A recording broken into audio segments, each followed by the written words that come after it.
Hey everyone, Rascal here. And Mama, welcome to our podcast. Now we've covered the Brotherhood series. Now we're going to cover the original 2003 Fullmetal Alchemist series. This series goes in a much different direction by not following the manga completely, but instead creates its own story nearly halfway through the series, which resulted in some pretty surprising and nonsensical changes. Right. Now there is an explanation because the author of the manga was not done with the series yet. They were making it pretty much, as soon as it was hitting popularity, they said turn into an anime. So they couldn't end it the same way as the manga ended because she was not done with it. Right. So she asked them to change the ending since there wasn't one yet. Then when they did Brotherhood, then it's okay, have it end at the same time as the manga so it will match up and it's more faithful to it. So we do have an explanation on why there were so many weird things with it. Because we saw they were sticking with the story for a little bit, and then they added some in-between stories like where they help people in town, sort of like supernatural Scooby-Doo ways. And then about halfway through, then it starts going in a whole different direction, and the results are really weird. That's true. So we were so excited to finally see this series. We watched Brotherhood first, which we absolutely loved from beginning to end. And this one, as you mentioned, because it veers off in a different direction by not being finished, it goes down some pathways that just... like a rabbit hole. Yeah, and has some theories and truths that just kind of make you scratch your head and go, huh. So, the strange thing for us to begin is that some of the 7 sins, the people were changed in terms of whom represented them versus in Brotherhood whom they represented. Right, so the reveals were going to be a little different on who was who. And even the genders were changed, and the homunculi were different in the backstory. They weren't created by this one guy. They were actually created, they were failed humans who didn't remember who they were. So when they came back, they had these powers and they were looking for a way to become... As a result of failed transmutation. Yeah. And they were looking to either restore their memories or become human or become different people. But it's not actually them. It's just their likeness. But they still remember being them even though it's not them. So I don't know what you're doing. Yeah. So that was really strange for us after having watched Brotherhood first. It was like, what's going on? What's happening? This is weird. What are you talking about? Huh? That kind of confused us all the way through. But we stuck it out to the end. Right. There are some people we know that quit after the 3rd episode. Right. But we said we are going to stick this through to the end and also watch the movies that transpired after the end of each series as well. Right. Now, what we did really like, and I especially liked, I was happy to get some backstory on Ed and Al that wasn't included in Brotherhood. I think Brotherhood was perfect, but I do like that they took time to go back and flesh out and extend that backstory. Right, that was great. Details. That was great. We saw them starting from age 11 and 12 with the alchemy all the way until 16 when the crap hit the fan. Right. And the story really begins. That was really good. I liked that part. I did enjoy that. And they had, like I said, some extra side plots where when they were sent on assignments and they had to help these towns, but they didn't really do what they were told, or they would find a loophole and end up helping these people instead of, being the military, as they keep referring to as the military dogs, and just, I guess, not treating the townspeople fairly, which was happening a lot, so they ended up just helping them. My only least favorite episode was one, I think they were supposed to be in Italy or something like Venice, and there was a shout out to Catwoman with this thief going around and stealing stuff, and she claims that she's going to use the money to save a hospital, and then, oh brother, we have to help her, she needs to help them. That was Al's first crush.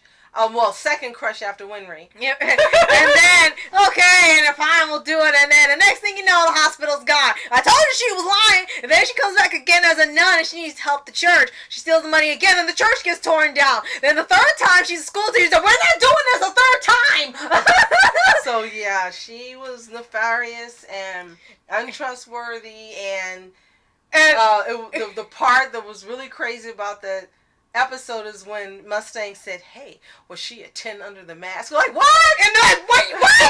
And then it's looking like, what are you talking about? I'm 12 years old. That's the way he looked. And then it was even funnier, and she said when they caught her, finally, which, like I said, was a reference to Batman, when she said, call me in a few years, I'm like, No, you better stay away from this kid. Don't want to see you again. What the heck is wrong with these people? Everyone's like some type of crazy maniac with these characters. So yeah, that was great in far as seeing the backstory. What was odd was that Edward did not wear through the entire series his trademark cloak, Right. or his white gloves. Right. It's His like it hands stopped. Right. His hands were out, no cloak, and he ended up just having red on the bottom of his lug bottom boots. And I'm like, that doesn't make up for the cloak. We want to see the cloak. Mm-hmm. There was no explanation as to why he stopped wearing it, Right. or the gloves.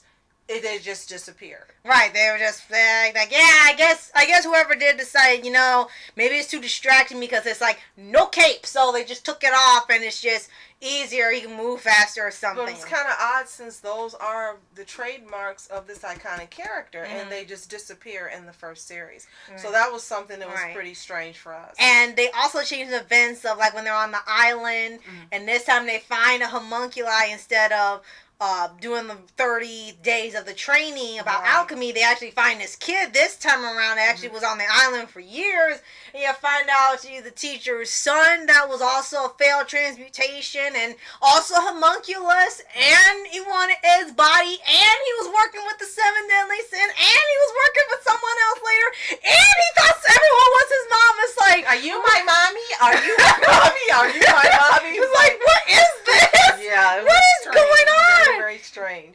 So, another thing that really was disturbing is how they diminished the intelligence of both Ed and Al. Mm-hmm. The thing was, these were brilliant kids from a very early age. They were reading stuff they had no business even understanding. They were brilliant, Einstein brilliant.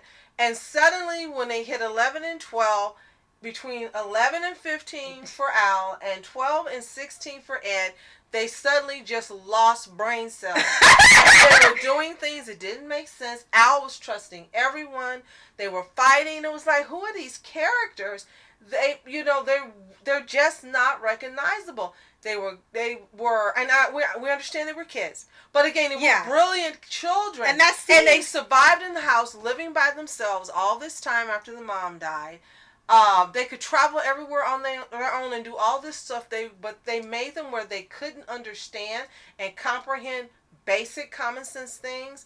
It didn't make sense. It just didn't make sense. Yes, the characters had really been Lord. Yeah. And that was the weird thing. It's almost like, and it's like someone who wrote it knew that something was off about writing the characters, like, because they weren't like this in the beginning of the show. Right. It just started deviating to, I guess, acting like real kids or something. And that seems to be excuse where they said, I forget that they're kids. I forget that they're kids. You're just kids. You gotta remember, these are kids. So it looks like their excuse for them acting like this is like, this is just them being kids. Even though they're brilliant, they're still kids. And eventually they're gonna act like this at some point. But they did in the second series, Brotherhood. You always were aware they were kids. Of course, Al acted like a kid. He got upset every time you Ed, he got upset every time you called him short. Al had to calm him down. The things that they liked, they worked the kid aspect in, and it worked. But in this one, they just made it seem like if you're a kid, you're dumb, which is not true. It was like, how could you do it to these characters? And Al, he kept ending up in these situations that he never should have been in circles and spells and transmutations. It's like, how are you doing this? Now with Scar putting the stone in him, he really had no control. But after that, when he started allowing people to use him, like, come on, you allow Tucker to use right, you and that's the weird thing. A shell of his daughter back? Yeah, and that was the weird thing. This a-hole lasted out the whole series. When he was one of the most hated characters in anime, but for some reason they decided, he shouldn't make it, whether if the manga's finished or not. Understand. But what made you decide that this guy who did this to his own daughter should make it to the end of the series as a chimera and try to be a redeemable character, which wasn't redeemable in the least. There was no redemption after that action. There was no redemption for him. None. Right. So that also was a part that was hard to swallow for this version of the series. Right. And then Al also running off and started treating Al, I keep saying Al, Edward like crap. Yeah, when he thought he was off. human. It's like, what are you doing? You seen pictures. Winry's oh, you could be in on it too. Like, and it was what? like, okay, there's you're... no way that this kid is this.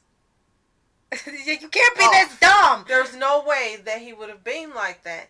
He was too aware and alert, and he should have known by the love that his brother showed him constantly, all the time, that this couldn't be true.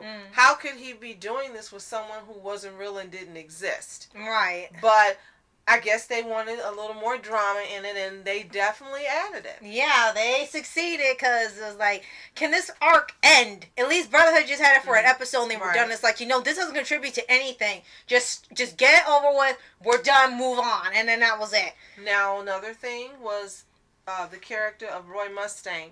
In Brotherhood, for me, he's a likable character. He's actually, in Brotherhood, my second favorite after Edward. Edward is my favorite. That's it.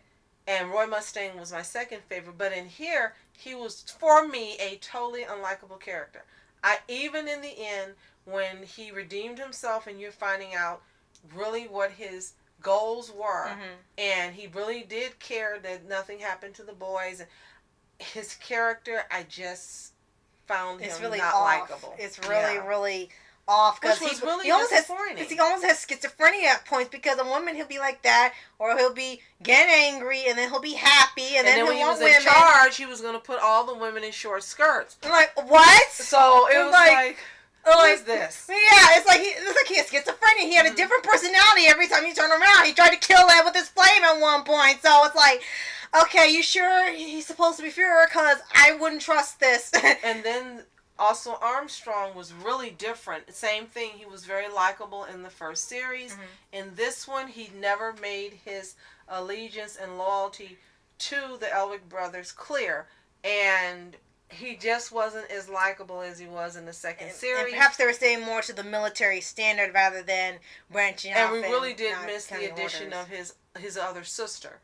Yes, they didn't go to Olivier. We really missed her. Olivier, thank you. We really missed her being in this version. He just had the younger sister who Havoc was trying to date, who she didn't want to date because his physique didn't look like her older brother. Yeah, like yeah, it's because they didn't journey to the north in this version. She was not featured or mentioned at all. It was just kind of pretending like that was his only sibling, and then that was it.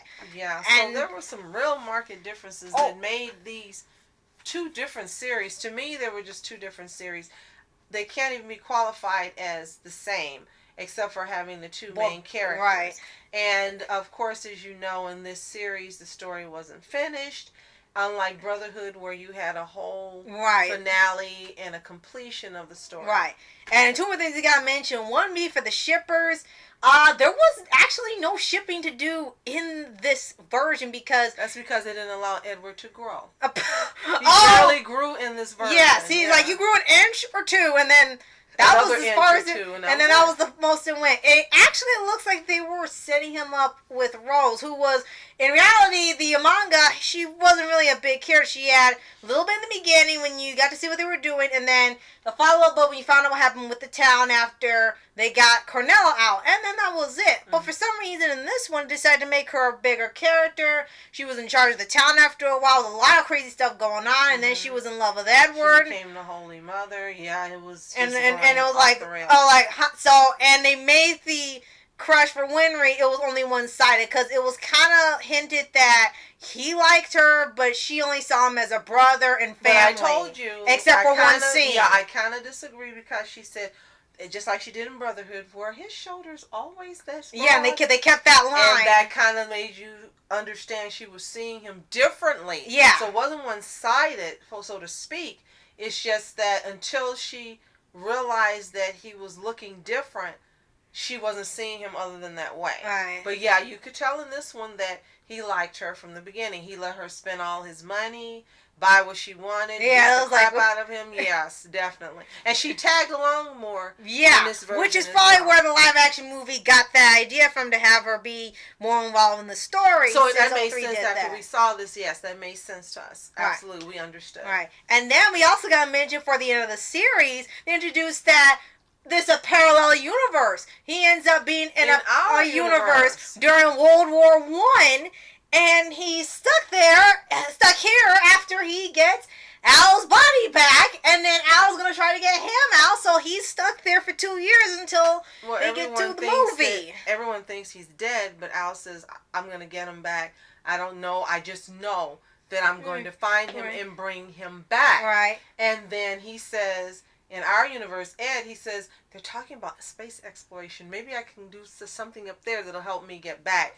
So it looks like the movie, which we haven't seen yet, but we have, is going to be really interesting to watch to see how the series concludes. And I've been really restraining myself from immediately going in there and just watching it. So within the next day or two, we will actually be watching and making a podcast. But despite this series for me not being as great as Brotherhood, I am excited to find out how it ends.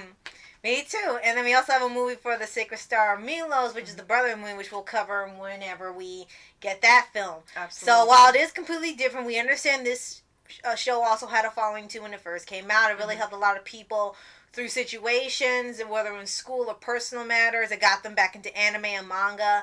It was still very popular at the time, and people did enjoy it. However, we do also understand that Brotherhood took off way more than 2003 because of its close detail to the manga, and it was able to do way more than 2003, which is why Brotherhood became more of a legacy than the 2003. But we appreciate that there are fans that like both series. Even if they prefer one over the other, they still like both for its own purposes. Right, my preference is Brotherhood. It absolutely is Brotherhood. So, if you have a preference, as we do, for 2003, since this is the 2003 podcast, let us know why in the comments below. Let us know who your favorite character is. It better be Edward. And let us know, did it really affect your enjoyment of the series that it did not stay true to the manga itself? Right. And it didn't have an ending when it finished. Right.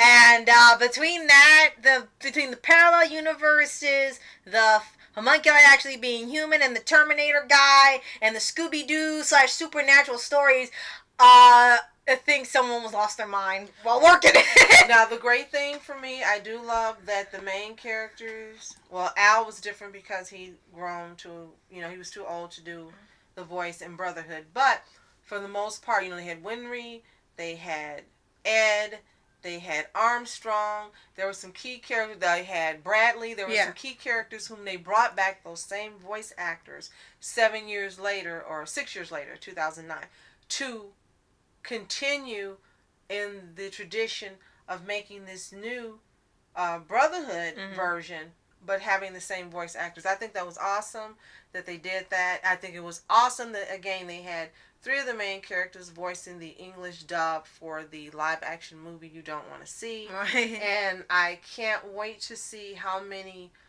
return for the 2 movies as well. So, absolutely have grown to love this series, this storyline, the series, and characters.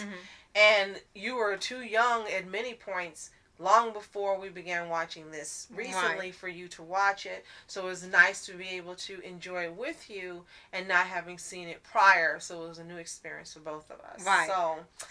So we hope you enjoy, and like I said, let us know your opinions about the 2003 anime in the comments below. I'm Oscar Entertainments. And I'm Mom Entertainments. Have a fantastic day. Peace. And reporters sitting flashing lights, trying to walk around, man, who the hell are you? What you wanna do? Well, man, it's on you. Man, it's on you. With her in my dreams, she was my queen. A castle in the mountaintops, rivers and streams. Plucking sunlight from the sky in my pocket, give it to you